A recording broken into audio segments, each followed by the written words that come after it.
On réduit souvent le héros à son action. On le décrit comme brave, déterminé, prêt à tout.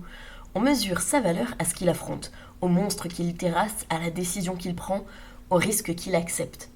Dans notre imaginaire, le courage serait la preuve ultime de grandeur. Mais le courage spectaculaire ne suffit pas si tu veux écrire une histoire qui enseigne, qui vend ou qui représente réellement une expérience humaine. Parce que dans ces trois cas-là, ton objectif n'est pas d'impressionner. Ton objectif est de créer une prise de conscience, une identification ou un déplacement intérieur. Un personnage uniquement courageux impressionne. Un personnage courageux pour une raison inconsciente transforme. Ce qui rend un personnage intéressant, ce n'est pas son courage, c'est ce qu'il évite, ce qu'il refuse d'admettre, ce qu'il protège en secret. Si tu veux une histoire qui enseigne, le courage doit révéler une erreur de perception. Si tu veux écrire une histoire qui vend, le courage doit révéler une croyance limitante que ton audience reconnaît.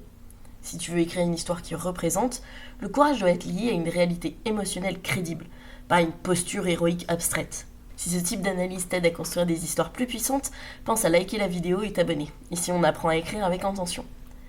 Le courage devient intéressant quand il compense quelque chose. La question, ce n'est plus « est-il courageux ?», mais « qu'est-ce que ce courage essaye de couvrir ?» Prenons deux exemples.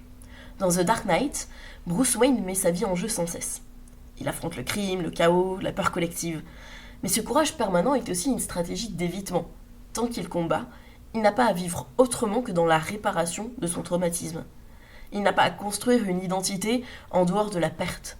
Son héroïsme spectaculaire masque une incapacité à guérir. Pédagogiquement, l'histoire enseigne quelque chose de précis. L'action peut devenir un refuge contre l'introspection. Dans The Hunger Games, le courage de Katniss est d'abord protecteur. Elle agit pour sauver sa sœur, puis pour protéger ceux qu'elle aime. Mais elle refuse longtemps d'admettre qu'elle est devenue un symbole. Cette tension entre l'action et le déni crée l'identification. On ne s'attache pas à elle parce qu'elle est brave, on s'attache à elle parce qu'elle agit tout en étant dépassée par ce que cela signifie.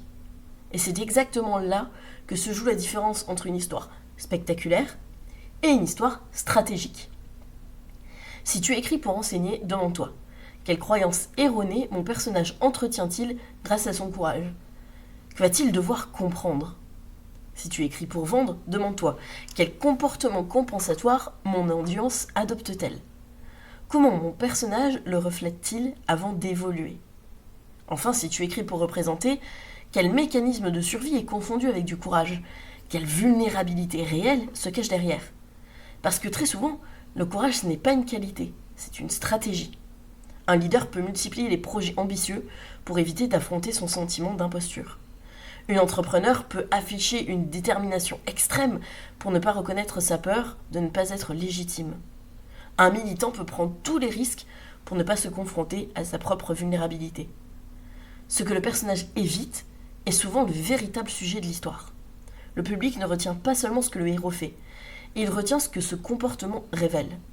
Plus l'écart entre l'image héroïque et la vérité intérieure est grand, plus la tension dramatique est forte, et plus l'impact est puissant.